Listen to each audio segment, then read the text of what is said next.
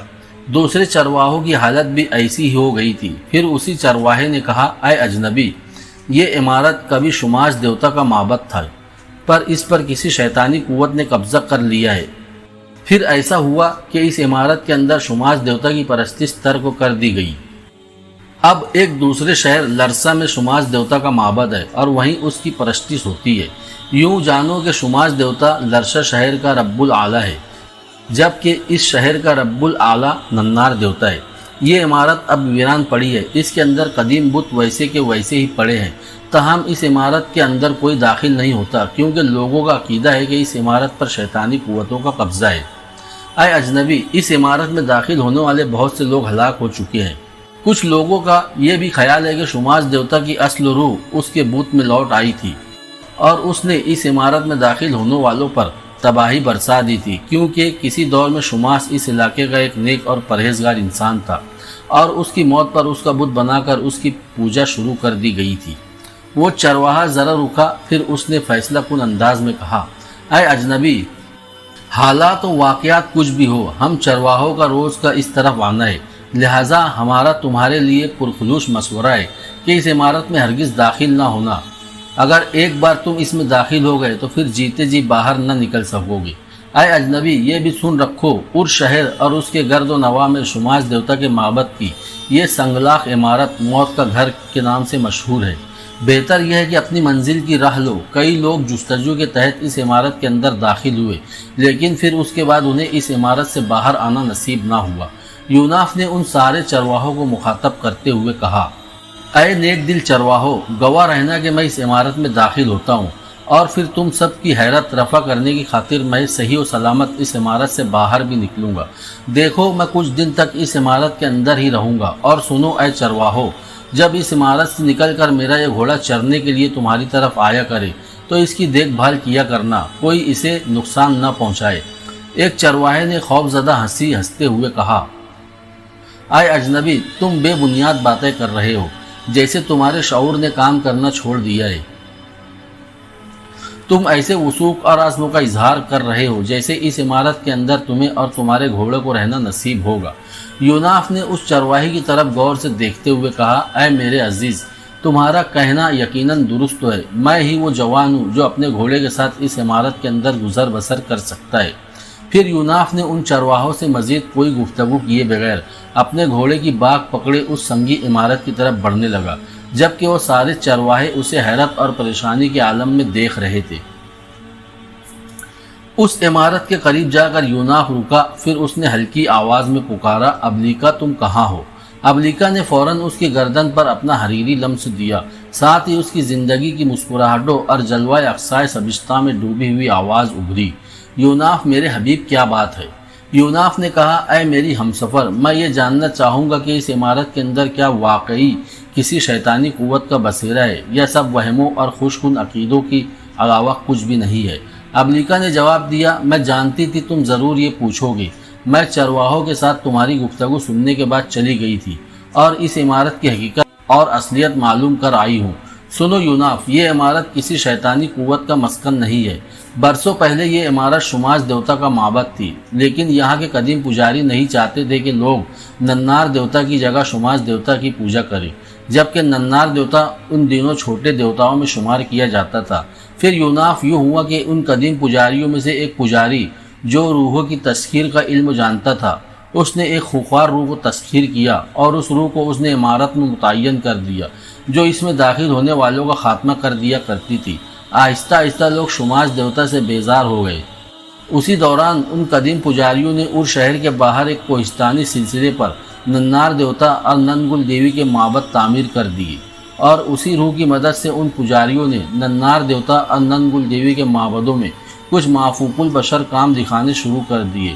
اس طرح قدیم پجاریوں کی خواہش پر لوگوں نے شماس دیوتا کی اہمیت ختم کر دی اور اس کی جگہ ننار دیوتا کی پوجا شروع کر دی۔ لیکن شماش دیوتا کی پوجا کو ختم نہ کیا جا سکا کیونکہ انہی سرزمینوں کے اندر لرسا شہر میں شماش دیوتا کی حیثیت اب بھی رب الاعلیٰ اور سب سے بڑے دیوتا کی سی ہے۔ شماش دیوتا کے اس معبد کی عمارت میں اس خونخوار روح کی بھیانک کارروائیوں کے باعث یہ عمارت اب کھنڈر ہو گئی اور خوف کے مارے کوئی بھی اس عمارت کا رخ نہیں کرتا۔ تاہم اس عمارت کے اندر قدیم دیوی دیوتاؤں کے بت اب تک محفوظ ہے۔ اب یہ عمارت محفوظ ہے اور اس کے اندر کوئی روح یا شیطانی قوت نہیں ہے۔ تاہم لوگوں نے عجیب و غریب داستانہ اس عمارت کے حوالے سے گھڑی ہے۔ لوگ اس عمارت کی طرف آنے سے خوفزدہ ہے اور کوئی بھی اس طرف آنے کی جرت نہیں کر سکتا۔ اے ابلیکا، اس عمارت میں اگر کوئی شیطانی قوت ہوتی تو میں اس میں داخل ہوتا اور ضرور اس کا خاتمہ کر دیتا۔ بہرحال میں حیران ہوں کہ لوگوں نے اس عمارت سے متعلق کیا قصے ترتیب دے کر اس عمارت کو موت کا گھر قرار دے دیا ہے۔ اب یہاں اس معبد کے اندر رہ کر میں ان قوتوں کو حرکت میں لاؤں گا جنہوں نے اپنے طلسم سے اقلیمہ نام کی اس خوبصورت اور حسین لڑکی کو میرے پیچھے لگا دیا ہے۔ میں اس لڑکی کو بھی اپنے سامنے بے بس اور مجبور کر دوں گا۔ یوناف خاموش ہوا تو ابلیکا نے کہا، یوناف، اس کھنڈر عمارت کی حقیقت سے ننار دیوتا کا موجودہ بڑا پجاری یمنا بھی باخبر ہے۔ ابلیکا ذرا رکی پھر بولی، یوناف، تم نے اور شہر آ کر پورے ساز و سامان کے ساتھ یہ گھوڑا کیوں خرید لیا اور اسے کیوں ساتھ ساتھ لیے پھرتے ہو؟ ابلیکا، تم اس مصلحت کو نہیں سمجھتی ہو۔ میں نے یہ گھوڑا اور اس کے پیٹھ پر بندھا ہوا سامان اس لیے خریدا کہ لوگ مجھے دور کی سرزمینوں کا کوئی اجنبی خیال کرے، انہی سرزمینوں کا باسی نہ سمجھ لے۔ ابلیکا، اب تم جاؤ اور اس لڑکی کی کیفیت اور اس سے کام لینے والے لوگوں کا پتہ کر کے آؤ۔ ابلیکا فوراً یوناف کی گردن سے ہٹ گئی جبکہ یوناف اس شہر زدہ عمارت میں داخل ہونے کے لیے آگے بڑھ گیا۔ دوستو، کہانی ابھی جاری ہے، بنے رہیے کہانی کے ساتھ۔ جاتے جاتے چینل کو سبسکرائب، ویڈیو کو لائک شیئر ضرور کریں۔ 11واں ایپیسوڈ آنے تک اپنا خوب سارا خیال رکھے۔ اللہ حافظ۔